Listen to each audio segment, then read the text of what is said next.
VP Sreepadmanabhan, കേരളത്തിൽ അങ്ങനെ ബി.ജെ.പിക്ക് ഒരു ബി ടീമുണ്ടോ? അങ്ങ് നേരത്തെ പറഞ്ഞു LDF-നെ ഞങ്ങൾ അത്ര കാര്യമായി പരിഗണിക്കുന്നില്ല എന്നൊക്കെ.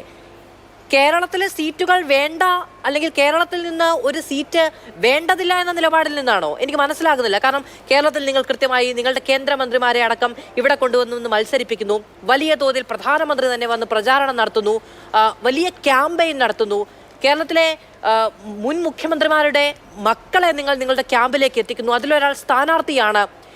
ഇവിടെ പോരാടുമ്പോൾ തീർച്ചയായും സംസ്ഥാനം ഭരിക്കുന്ന പാർട്ടി എന്ന നിലയിൽ LDF നിങ്ങളുടെ ഒരു രാഷ്ട്രീയ എതിരാളി തന്നെയാണ്. നിങ്ങൾക്ക് എത്ര അല്ല എന്ന് പറയാൻ കഴിയും? ഞങ്ങള് ഇവർ ഇങ്ങനെ ഓരോ പ്രസ്താവന നടത്തിയതിന് അതിൻ്റെ തലനാരിഴ കീറി ഞങ്ങൾ അഭിപ്രായം പറയണം എന്നൊക്കെ പറഞ്ഞാൽ അതൊക്കെ ബുദ്ധിമുട്ടാണ്. ഞങ്ങളുടെ കമൻറ്റ് വന്നു കഴിഞ്ഞു. ഞങ്ങൾക്ക് we have nothing more to say. അങ്ങോട്ട് പറഞ്ഞു കഴിഞ്ഞു, ഞങ്ങളത് വിട്ടു. അതിൻ്റെ പിന്നാലെ പോകാനൊന്നും ഞങ്ങൾക്ക് നേരമില്ല. ഞങ്ങൾക്ക് വേറെ പണിയുണ്ട്. കാരണം ഞങ്ങൾ ഒരു ദേശീയ അജണ്ടയുടെ അടിസ്ഥാനത്തിലാണ് ഈ തെരഞ്ഞെടുപ്പിനെ നേരിടുന്നത്.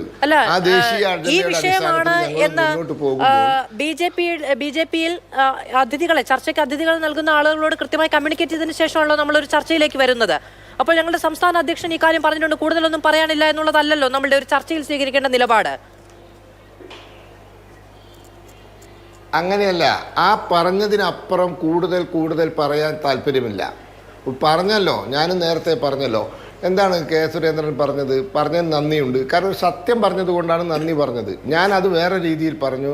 ഈ മലബാറിലെ രാഷ്ട്രീയക്കാർ പൊതുവെ രാഷ്ട്രീയം അസ്ഥിക്ക് പിടിച്ചിട്ട് അതിൻ്റെ പേരിൽ പല പ്രശ്നങ്ങളൊക്കെ ഉണ്ടാക്കുമെങ്കിലും ഉള്ളു ശുദ്ധവരാണ്.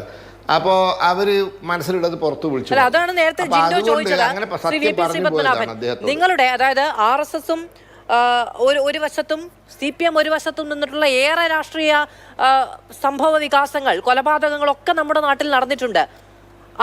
അത്തരമൊരു രാഷ്ട്രീയ വൈരനിര്യാതന ബുദ്ധിക്ക് ഇടക്കാലത്തൊരു ശമനം വന്നിട്ടുള്ളത് വലിയ ആശ്വാസത്തോടെയാണ് കേരളം കാണുന്നത് എങ്കിൽ പോലും ജിൻഡോ ചോദിക്കുകയാണ്, അത്രമേൽ നിങ്ങൾക്ക് എതിർ നിൽക്കുന്ന രാഷ്ട്രീയ പാർട്ടിയുടെ ഒരു പ്രധാനപ്പെട്ട നേതാവ് ശുദ്ധനാണ് എന്ന വിശേഷണം, ഞങ്ങൾക്ക് നന്ദിയുണ്ട് എന്ന പരാമർശമൊക്കെ ഉണ്ടാകുന്നത് നിങ്ങൾക്കത് നേടിത്തന്ന രാഷ്ട്രീയ മൈലേജിൽ നിന്നാണോ എന്നുള്ളതാണ് ചോദ്യം. അല്ല, ജിൻഡോനും കമ്പനിക്കും കോൺഗ്രസിനും കണ്ണൂരിലെ രാഷ്ട്രീയ കൊലപാതകങ്ങൾ അവസാനിച്ചത് വലിങ്ങനെ ഇഷ്ടപ്പെട്ടിട്ടില്ല. അത് ഞങ്ങൾക്കറിയാം. ഈ കണ്ണൂരിൽ RSSും മാർക്സിസ്റ്റും BJPയും മാർക്സിസ്റ്റും തമ്മിലുള്ള സംഘർഷം അവസാനിച്ചത് വലിയ തോതിൽ ഇഷ്ടപ്പെടാത്ത ഒരു ടീമാണ് ഈ കോൺഗ്രസ്സുകാർ, UDFകാർ. അത് ഞങ്ങൾക്കറിയാം. അവരുടെ ബുദ്ധിമുട്ട് ഞങ്ങൾക്കറിയാം. വിട്ടേക്ക്. അതുകൊണ്ട് ഈ പൊളിറ്റിക്സ് ഈ തവണത്തെ ലോക്സഭാ തെരഞ്ഞെടുപ്പിനെ ഈ ഒരു അർത്ഥത്തിൽ ചർച്ച ചെയ്തിട്ട് കാര്യമില്ല. നിങ്ങൾ നോക്കൂ, ഇവരാണ് ഒരു മുന്നണിയെ മുന്നോട്ട് കൊണ്ടുപോകാൻ പോകുന്നവർ. എന്തൊരു സ്നേഹ ഇവർ തമ്മിൽ. ഈ കേരളമാണ് ഇവർക്ക് രണ്ടുപേർക്കും ശക്തിയുണ്ട് എന്ന് അവകാശപ്പെടുന്ന സ്ഥലം. അവിടെ കഴിഞ്ഞ 3 ദിവസമായി തെരഞ്ഞെടുപ്പ് പ്രഖ്യാപിച്ച ശേഷം ഞാൻ ചർച്ചയ്ക്ക് പോവുകയാണ്. എനിക്ക് ചിരിച്ച് ഞാൻ പൊട്ടിച്ചിരിക്കുന്ന ചർച്ചകളാണ് ഇന്നലെ മിനിയാന്നൊക്കെ നടന്നത്. കാരണം എന്താണ്, ഇത് ഇങ്ങനെ പറയുകയാണ്, ഇവർ പരസ്പരം പോർ വിളിക്കുകയാണ്. ഇന്നലെയൊക്കെ ശരിക്കും പോർ വിളിയായിരുന്നു. ആറ്റിങ്ങൽ നിയോജക മണ്ഡലത്തെ ചൊല്ലി പോർ വിളിക്കുകയായിരുന്നു.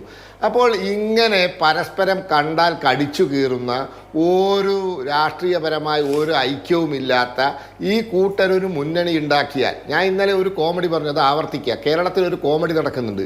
ഈ ആനി രാജ രാഹുൽ ഗാന്ധിക്കെതിരെ മത്സരിക്കുന്നുണ്ട്. എന്തിനാ മത്സരിക്കുന്നതെന്നറിയോ? രാഹുൽ ഗാന്ധിയെ പ്രധാനമന്ത്രിയാക്കാൻ രാഹുൽ ഗാന്ധിക്കെതിരെ മത്സരിക്കുന്ന കോമഡി നടക്കുന്ന സ്ഥലമാണ് കേരളം. അതാ ഞാൻ പറഞ്ഞത്, ഇത് കോമഡിയൊക്കെയാണ്. ഈ ഇന്ത്യ മുന്നണി ഇവരൊക്കെ കോമഡിയാണ് പലതും. അപ്പോൾ അതുകൊണ്ട് ഞങ്ങൾക്ക് ഒരു പരിധിക്കപ്പുറം ഞങ്ങൾ ഇവരെ സീരിയസ് ആയിട്ട് എടുക്കുന്നില്ല. ഞാൻ കൂടുതൽ പറയാനില്ല എന്ന് പറഞ്ഞത് ഈ ചർച്ചയിൽ നിന്ന് ഞാൻ വിട്ടുനിൽക്കുന്നോ താല്പര്യമില്ലെന്നല്ല.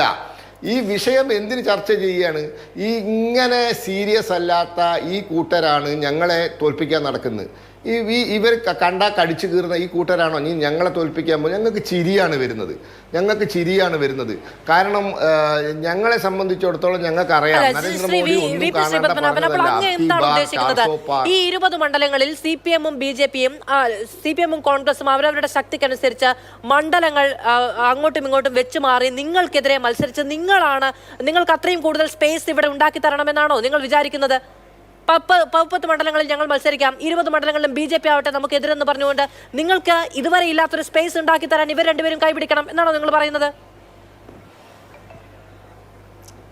അയ്യോ, അങ്ങനത്തെ ഒരു സഹായവും ഇവരാരും ചെയ്തു തരണ്ടേ. ഞങ്ങൾക്ക് ഇത്രേ പറയാനുള്ളൂ. പരസ്പരം പോരടിക്കുന്ന, ഒരു കാര്യത്തിൽ പോലും അഭിപ്രായം ഐക്യമില്ലാത്ത ഈ കൂട്ടർക്ക് ഇന്ത്യയിൽ ഭാരതീയ ജനതാ പാർട്ടിക്കും ദേശീയ ജനാധിപത്യ സഖ്യത്തിനും നരേന്ദ്രമോദിജിക്കും ഒരു ബദല് പോയിട്ട് അങ്ങനെ ഒരു തോന്നല് പോലും ഉണ്ടാക്കാൻ സാധിക്കില്ല. ഒരുപാടുണ്ടാകില്ല, പക്ഷെ ഒന്നുണ്ട്, അത് BJP-ക്കെതിരെയുള്ള രാഷ്ട്രീയ പോരാട്ടം, നരേന്ദ്രമോദിക്കെതിരായ രാഷ്ട്രീയ പോരാട്ടം എന്നുള്ളത് തന്നെയാണ്. അതിൽ ഈ പറയുന്ന രണ്ട് പാനലിസ്റ്റുകൾക്കോ അവർ പ്രതിനിധീകരിക്കുന്ന രാഷ്ട്രീയ പാർട്ടികൾക്കോ ഒരു തർക്കവും ഉണ്ടാകില്ല.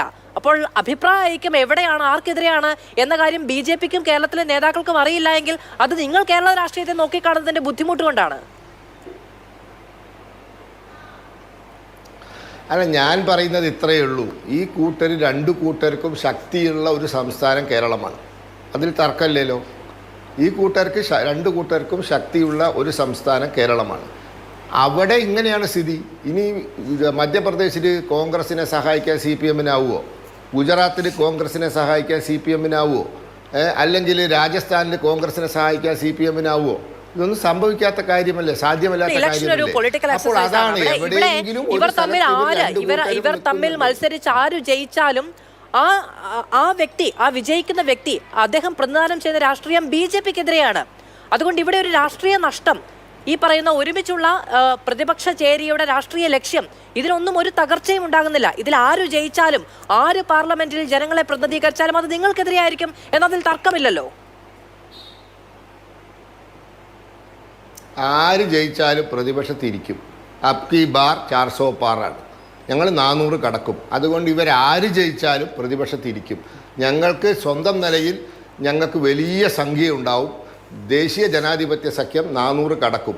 അതുകൊണ്ട് ഞങ്ങൾക്കിതിൽ താല്പര്യമില്ല. ഇവർ തമ്മിൽ തല്ലുകയോ ഇവർ യോജിച്ച് നിൽക്കുകയോ, ഇവർക്ക് ഇഷ്ടമുള്ളത് ചെയ്യട്ടെ. They are free to do whatever they want. Let them do.